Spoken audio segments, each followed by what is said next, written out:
ललिता मिश्रा वैदिक ज्योतिष शिक्षण संस्थान में आप सभी दर्शकों का हार्दिक अभिनंदन करती हूँ।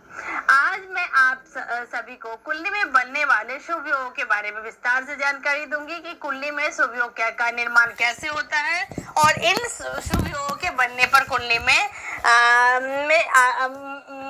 बनने से जातक कितने धनवान हो सकते हैं, उन्हें धन संपदा की कोई कमी नहीं होगी, उन्हें सभी प्रकार के भौतिक सुख और ऐश्वर्य की प्राप्ति होगी। तो आज मेरे साथ वीडियो में अंत तक बने रहिएगा क्योंकि ये जानकारी आप सभी के लिए बहुत ही महत्वपूर्ण है। लगभग जितने भी लोग मेरे पास आते हैं उसमें 90% लोगों की इच्छा होती है कि कुंडली में उनको राजयोग है या नहीं। तो ये विषय आप सभी के लिए बहुत ही महत्वपूर्ण रहने वाला है। तो यह वीडियो अच्छा लगे तो प्लीज़ मेरे वीडियो को ज़्यादा से ज़्यादा लाइक करें। चैनल पे अगर पहली बार आए हैं चैनल को सब्सक्राइब करें, बेल आइकन को प्रेस कर ले और मेरे इस वीडियो को अपने जानने वालों में ज़्यादा से ज़्यादा शेयर करें। और यदि किसी को अपनी कुंडली मुझसे एनालाइज करवानी है तो मेरे मोबाइल नंबर 8383904847 पे कॉल करके मुझसे अपनी कुंडली एनालाइज करवा सकते हैं। मैंने ज्योतिष के क्षेत्र में वैदिक ज्योतिष, palmistry, numerology, tarot, vastu, face reading, gemology, advance predictive astrology, remedial course, gemology, इन सारे विषयों का मैंने अध्ययन कर रखा है और लगभग इस क्षेत्र में मैं 10-12 साल से लोगों को सेवा दे रही हूँ। तो इसी के साथ आइए जान लेते हैं कि कुंडली में शुभ योगों का निर्माण किस प्रकार से होता है और इसका हमारे जीवन पर किस प्रकार से प्रभाव पड़ता है। वैदिक ज्योतिष के अनुसार मनुष्य समेत दुनिया भर के जीव जंतु का जीवन प्रत्यक्ष या फिर अप्रत्यक्ष रूप से ग्रहों की स्थिति की चाल से प्रभावित होता रहता है। किसी जातक की कुंडली में यदि ग्रहों की स्थिति शुभ यानी कि सकारात्मक फल देने वाला हो तो उस जातक को कम मेहनत में ही अच्छी खासी सफलता देखने को मिल जाती है। वहीं यदि किसी जातक कुंडली में ग्रहों की स्थिति नकारात्मक फल देने वाली हो तो ऐसे जातक को थोड़ी सी भी सफलता प्राप्त करने में अत्यधिक मेहनत करना पड़ता है और यदि स्थिति बहुत ही बदतर हुई तो मेहनत का फल प्राप्त ही नहीं होता है। किसी भी जातक की कुंडली में कुल 12 भाव होते हैं जो उसके जीवन के अलग अलग क्षेत्र के लिए जिम्मेदार होते हैं। प्रत्येक ग्रह जब भी गोचर करते हैं तो राशि के साथ साथ इन भावों में भी गोचर करते हैं और अपनी स्थिति के हिसाब से जातकों को फल प्रदान करते हैं। ऐसे में विशेष परिस्थिति में ये ग्रह गोचर करते हुए दूसरे ग्रहों के साथ युति करते हैं और विभिन्न योग बनाते हैं। ग्रहों के प्रभाव की तरह ही इनके युति व योग के प्रभाव भी सकारात्मक व नकारात्मक होते हैं। ऐसे में हम आपको आज बताएंगे कि कुंडली में 5 प्रकार के शुभ योग के बारे में आज बताएंगे जो कि किसी भी व्यक्ति की कुंडली में बने तो उसका जीवन रातों रात बदल सकता है। मान लेते हैं कि कुंडली में बनने वाले शुभ योग कौन कौन से हैं। सबसे पहला पर्वत योग।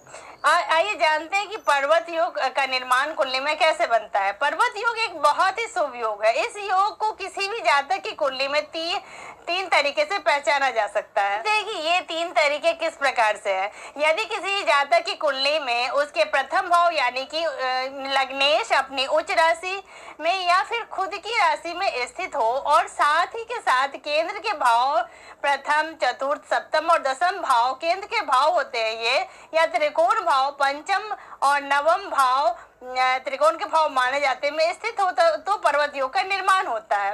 यदि किसी जातक की कुंडली में छठे भाव और 8वें भाव में कोई भी ग्रह स्थित ना हो और अगर हो भी तो केवल शुभ ग्रह ही हो, इन भावों में हो, इसके साथ ही केंद्र के भावों में सारे शुभ ग्रह स्थित हो तो जातक की कुंडली में पर्वत योग का निर्माण होता है। यदि किसी जातक की कुंडली में प्रथम भाव का स्वामी यानी कि लग्नेश और द्वादश भाव का स्वामी यानी कि द्वादश शेष एक दूसरे से केंद्र में स्थित हो तो भी पर्वत योग का निर्माण होता है। अब हम जान लेते हैं कि पर्वत योग का हमारे जीवन में किस प्रकार से प्रभाव पड़ता है। कि कुंडली में यदि पर्वत योग का निर्माण होता है तो ऐसे जातकों को काफी भाग्यशाली माना जाता है। ऐसे जातकों का रुझान राजनीति में ज्यादा देखने को मिलता है, इसीलिए ऐसे जातक कभी न कभी राजनीति को अपनी करियर के तौर पर चुन ही लेते हैं।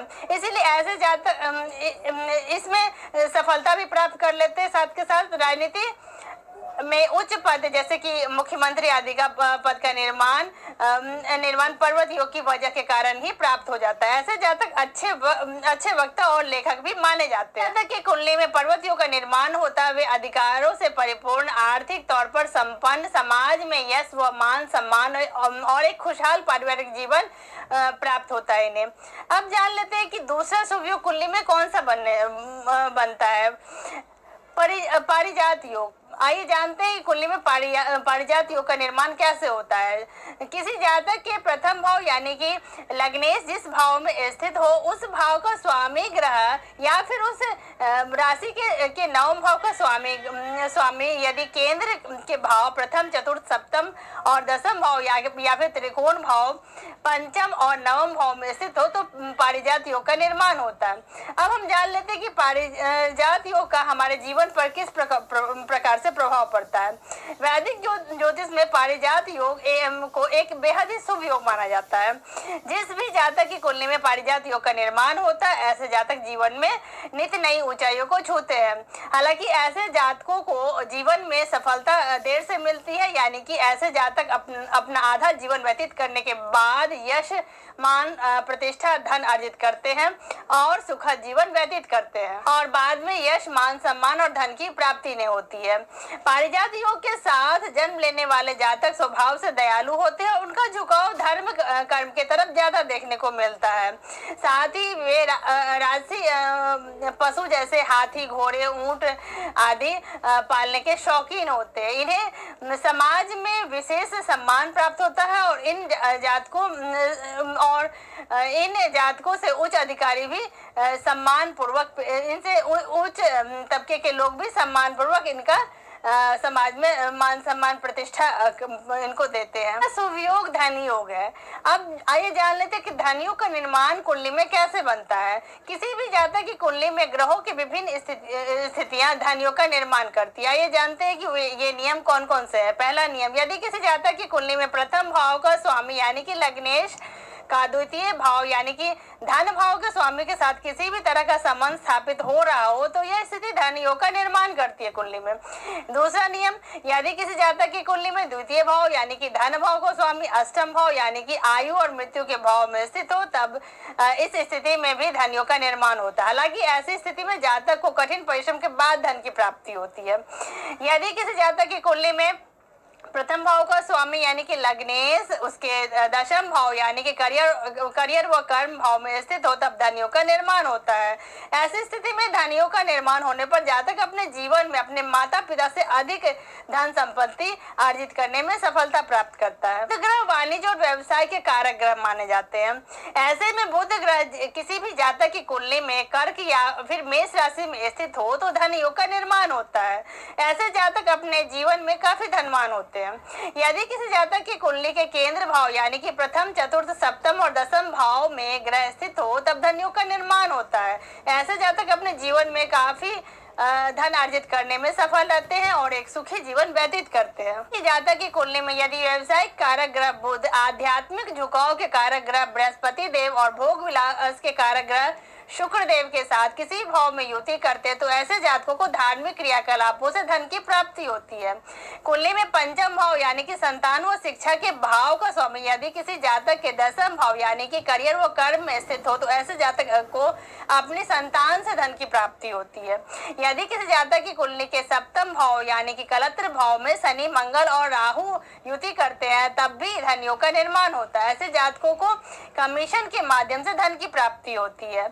यदि किसी जातक की कुंडली में प्रथम भाव के स्वामी व पंचम भाव के स्वामी युति करे या फिर उनके बीच किसी प्रकार का संबंध स्थापित हो जाए तब भी धन की प्राप्ति, धन योग का निर्माण होता है। इसके अलावा द्वितीय व पंचम भाव के स्वामी और प्रथम व नवम भाव के स्वामी के बीच भी यदि युति हो या फिर कोई संबंध स्थापित हो तो भी धन योग का निर्माण होता है। ऐसे जातक भी अपने जीवन में काफी धनवान होते हैं। ऐसे जातक की कुंडली में द्वितीय, नवम, दसम व एकादश भाव में चंद्रमा और मंगल की युति हो तो भी धन योग का निर्माण होता है। हालांकि इस युति के दौरान इन भावों पर किसी भी पाप ग्रह की दृष्टि नहीं पड़नी चाहिए। जान लेते हैं कि धन योग का हमारे जीवन पे क्या प्रभाव पड़ता है। धन योग का सीधा संबंध जातकों की आर्थिक जीवन से है।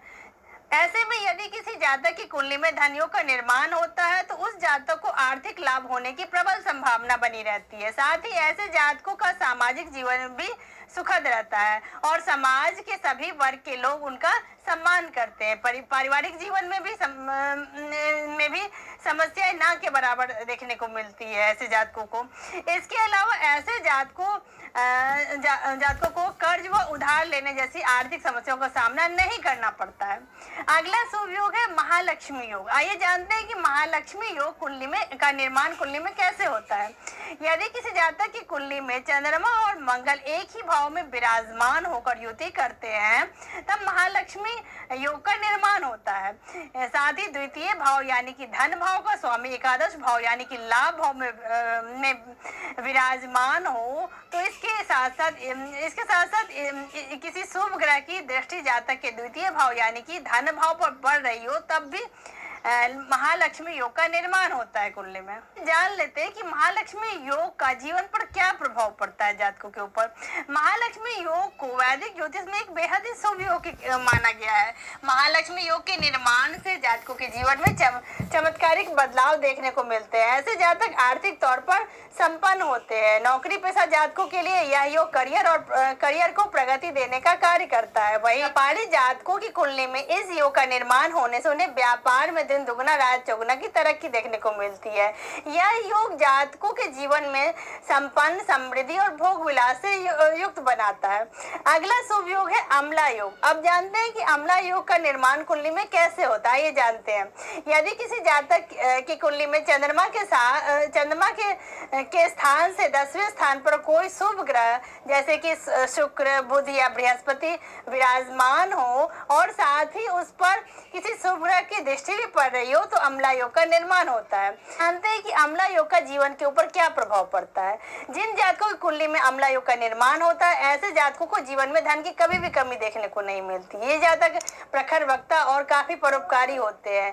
धर्म कर्म में उनका विश्वास रहता है और ये किए गए कार्यों की वजह से समाज में मान सम्मान और प्रतिष्ठा अर्जित करने में इन्हें सफलता मिलती है। ऐसे जातकों का जीवन हर प्रकार की सुख सुविधा से परिपूर्ण होता है और ये अपने जीवन में नित्य नई ऊंचाइयों को छूने में सफल होते हैं। ऐसे जातकों को अपने भाइयों का सहयोग प्राप्त होता है और उनसे रिश्ते भी काफी मधुर बनते हैं। तो इसी जानकारी के साथ आप सभी स्वस्थ हो, प्रसन्न हो, आनंदित हो। आप सभी मेरे वीडियो को ज्यादा से ज्यादा लाइक करें, शेयर करें, सब्सक्राइब करें। धन्यवाद।